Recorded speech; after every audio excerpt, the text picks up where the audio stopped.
When we think of the story of video games, often we think about the narrative that we experience during the course of it. But what about all of the surrounding stuff? Everything about the world, the history, and the people that you find out while playing a game. Hi folks, it's Falcon, and today on gameranx, 10 games with mind-blowing lore. Starting off with number 10 is the Dark Souls series. When you think of lore in video games, what's the first thing you think of? For me, it's Dark Souls. It's weird because unlike most other lore-heavy games, there are very few notes or books to read through. There's very little exposition, and what is there is very vague, very confusing, but that's what makes the lore of this game so compelling for so many people. It doesn't spoon-feed the players anything. You can totally ignore the history and backstory and just kill stuff if you want, but for many players, one of the great joys of this series comes from exploring a dense kingdom and piecing together what exactly is supposed to be going on. The first cutscene of the very first Dark Souls game does so much heavy lifting in the lore department, it's crazy. It pretty much explains everything from the War of the Gods and the Dragons to the appearance of the Dark Soul and so much more, but it barely matters when you first start playing the game. And it's not until around the halfway point that you realize just how important all that exposition was and how necessary it is if you want to understand what's even supposed to be happening in the game. Outside of the opening lore dump, everything else you learn about the world comes from talking to NPCs. Environmental storytelling and the short descriptions that come with most of the items and gear you pick up. That's it. It's also disjointed and short that it's easy to ignore as fluff at first, but if you really look into it, there's connections everywhere. Actually, knowing this stuff rarely matters, but it does add a lot of depth to the experience. Like knowing who Artorias the Abyss Walker is makes it so much more impactful when you actually encounter him. That's what makes the lore of Dark Souls so engrossing. It's in-depth enough that you can see how the backstory bleeds into the game world, but it's vague enough that the player's imagination is allowed to run wild. I remember the first time I got to Anor Londo and realized this place was the city of the gods they talked about at the beginning, and it was a mind-blowing realization. I have been fascinated by the lore of this series ever since.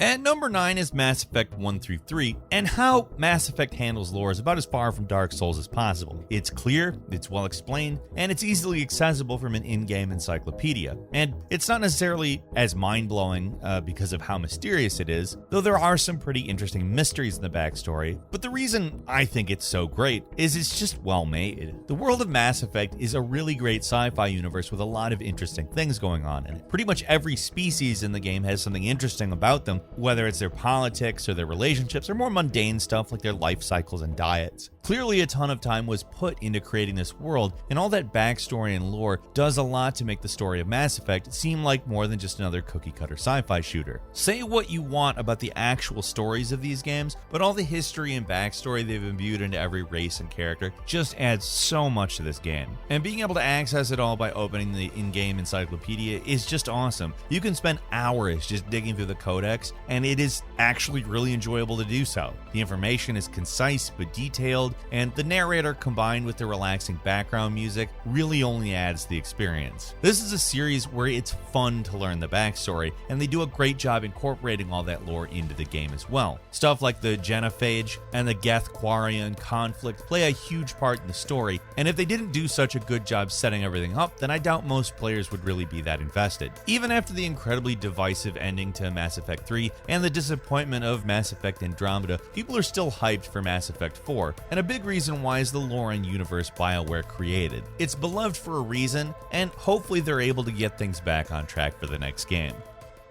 And number 8 is The Legend of Zelda. For many, many years, most people thought that the Legend of Zelda series was just a collection of disconnected adventures that seemed to have recurring elements, but nothing more. Some fans speculated about a possibility that all the games were actually connected, but it was all just a bunch of talk until Nintendo released the Hyrule Historia, a book back in 2011, which contained an actual timeline of the Zelda series, confirming there actually was a connection between the games. Sure, sometimes there were hundreds or even thousands of years apart from one another, but they were connected. Before that, there were already some sequels that everybody knew about, like Zelda 2 being a direct sequel to Zelda 1, or The Adventure of Link on the Game Boy being a sequel to Link to the Past, but stuff like Wind Waker and its Endless Ocean didn't seem like it could possibly be in the same timeline as the other games, and that's what makes the Legend of Zelda lore so mind-blowing. For whatever reason, the same event just keeps happening over and over again in the history of Hyrule. There's a green tunic wearing hero named Link, a princess named Zelda, a villain named famed Ganondorf and this powerful artifact called the Triforce. How things actually play out can vary wildly between games, but in general these are the recurring elements and they seem to happen again and again, even when they're decades or centuries apart from one another. To make things even more confusing, there are split timelines to explain certain inconsistencies, even though there are other consistencies the timeline doesn't address. If you think about it too much, the whole thing doesn't really make a lot of sense, even if you accept that the same thing keeps happening again and again. Just the fact that the original Legend of Zelda game on the NES is actually one of the last games on the timeline is sort of mind-blowing, especially because the timeline implies that it only happens because the Hero of Time actually lost during the events of Ocarina of Time. With Breath of the Wild being the canonically last game in the series now, the timeline should probably start being a little more straightforward from now on at least. At number 7 is the Witcher series. Originally based on a series of novels and short stories, it's no wonder the Witcher series of games had such dense and intricate lore. In comparison to something like Mass Effect, where your character often deals directly with the political issues of the universe, the Witcher series, you have a different relationship to it. You're often just a party to what's happening, rather than someone directly engaging in it. Geralt considers himself neutral to a fault, and even though you end up dealing with huge world-changing events, what makes Geralt different is that he's usually just trying to stay out of it. So there's all this interesting political stuff going on in the backstory, but you play as a simple dude who just wants to hunt monsters. All that stuff going on currently is interesting in its own right, but probably the most mind-blowing part of the backstory is an event called the Conjunction of the Spheres. See, there was this huge cataclysmic event that occurred in the distant past where alternate dimensions merged into one, an event which brought all the monsters and creatures that the Witcher actually hunts into the world, along with magic and other strange phenomenons. That alone is pretty wild, that the creatures you hunt in this series are basically aliens. But what's wilder than that, at least according to the elves and dwarves, humans weren't actually the natural inhabitants of this world at all. They only arrived during the conjunction and were basically barbarians that destroyed the old civilizations of the non-human races that originally inhabited this planet. It's an almost sci-fi backstory to what is otherwise a mostly low fantasy setting, which is pretty unique. All in all, the Witcher setting is just really well developed and interesting, and it's got tons of great characters and untold backstories that adds a ton of depth to Geralt's adventures. At number 6 is the Destiny series. Now, here's a series where there's a pretty hard disconnect between the lore and the actual games. Most people who play Destiny 2 casually probably know next to nothing about the story or the themes or the many interesting secrets hidden in the lore, and that's okay. That's kind of what makes the lore in Destiny so interesting. It's not essential at all to actually play the game, and you can get by just fine without it. But for the people who really dig into it, all this lore really expands the story in interesting ways. So while stuff like the Red War campaign that's not even playable anymore in Destiny 2 can come off as kind of generic and uninteresting, the actual backstory that's going on is really well done. I think for players who are more interested in the lore, the recent seasons leading up to the Witch Queen expansion do a good job of incorporating the outside lore of the game into the actual gameplay. Locations like the Dreaming City also added a lot to the game lore-wise, not including the fact that the Forsaken expansion actually has a full-blown lore section that you can view in-game. With Destiny, it for a long time felt like you were playing two different games. That's how divorced the lore was from what was actually going on. Recently, Bungie's kind of been finding ways to incorporate all this lore into the game in a more natural way, and that's great because the whole story of the Darkness, the Traveler, the various alien races, especially the Vex, it's all really fascinating. At number 5 is the Remedy shared universe. Remedy, the developers of Max Payne 1 and 2, Alan Wake, and Control, have always been very good storytellers. They were some of the first in the business to really take story seriously in video games while still having a strange comedic edge and willingness to break the fourth wall from time to time. As game makers, they're not afraid to swing big, and with Control they took a really, really big swing. Thankfully, it paid off. Control is a very lore-heavy game, and it takes place in a world that's half SCP Foundation, half the X-Files, and has a little bit of Twin Peaks surrealness thrown in. You spend the entire game exploring the oldest house, the headquarters of the Federal Bureau of Control, and the place is just wall-to-wall filled with notes and video files that help explain the strange backstory of the building. Along the way, you eventually start finding notes about someplace familiar if you're an Alan Wake fan. They mention the town of Bright Falls and describe what happened there as another altered world event. Alan Wake and Control were actually part of the same universe. A later DLC followed up on it, and the remastered version of Alan Wake, they even included a Control Easter egg that ties the two series together even more. Just the fact that there is a Remedy shared universe at all is pretty mind-blowing. It really adds to the mystery and depth of both games, and it only makes us more interested in what could possibly happen in Alan Wake 2. And number 4 is the Nier series. Few games have lore as absolutely nuts as Nier. I mean, this series starts off as a continuation of a secret ending to a completely different series and begins in a post-apocalyptic 2049 in a prologue before skipping forward over 1,000 years to 3361, where the game looks more like a high fantasy setting. It's insane that this series is actually a stealth sequel to the Dragon Guard games. The first game in that series already had a crazy enough ending where you're dragon rider from a fantasy alternate universe version of Europe arrives through a portal and ends up in the real world version of Tokyo before getting unceremoniously killed by a cruise missile. That's the backstory to Nier. That this event brought magic into the real world and nearly wiped out the human race. I'm not even going to get into the whole story of the first Nier game, it's so complicated, but there's obviously a lot going on. But it only gets more wild with the sequel, Nier Automata. Why? Because Automata takes place almost 10,000 years later. The year they give for that game is 11945. That's how far into the future we're talking, and so much crazy stuff has happened since then. This is a universe where between the games, humanity goes extinct, aliens invade Earth, and aliens create an entire machine race to serve them, and then all the aliens get exterminated by their own creations, and that's a small part of the backstory. Seriously, the timeline in the Nier wiki is so wild, so much crazy stuff happened in this game's universe, and you only play a small part of it. The Nier universe is bleak, bizarre, and sometimes hilariously goofy, but that's just what makes it so engrossing.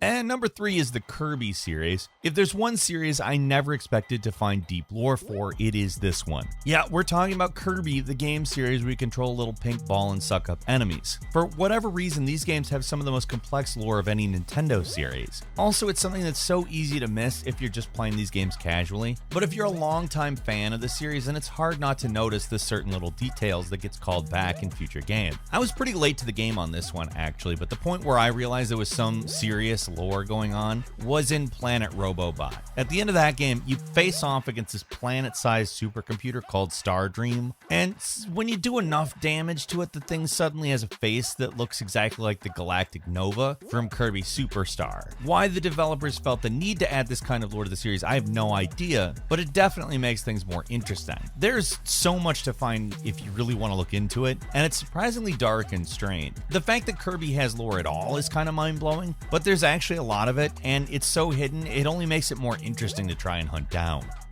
And number 2 is Bloodborne, and yeah, it's kind of cheating to have 2 From Software games on this list, but people are absolutely obsessed with the lore of Bloodborne. Even though it's only one game, it's some of the creepiest, most mysterious, and mind-bending stuff out there. There's something about the game's themes of humanity's almost self-destructive need for answers in an uncaring universe that makes the hunt for lore in this game so satisfying. I mean, the game's basically laughing in your face as you try to piece this bizarre story together, but nobody cares, they just want to figure it out even though there's no concrete answers. An interesting thing about Bloodborne is that as you explore the world, your character gains something called insight, which is basically a measure of how much you come to understand the true nature of the world. The lore supports that. At first, everything starts out straightforward enough, with you hunting werewolves and other gothic creatures before the veil of the world slowly starts to part and you start seeing increasingly bizarre things. The game itself gets more abstract, and so does the lore. Everything is so vague and mixed up with metaphors that it's hard to tell what's even supposed to be real, and the more you think about the game, the stranger your thoughts seem to get. That's all to say that Bloodborne is a really unique game where the lore does a great job putting you in the same mindset as the characters inside the game. Talking about lore of this game makes people sound like weirdos who inhabit the world, muttering to themselves like madmen about the eyes inside their brains. Few games have lore quite as nightmarish but engrossing as this one, and it really takes the mysteries of the Dark Souls series to the next level, and that by itself is pretty damn impressive.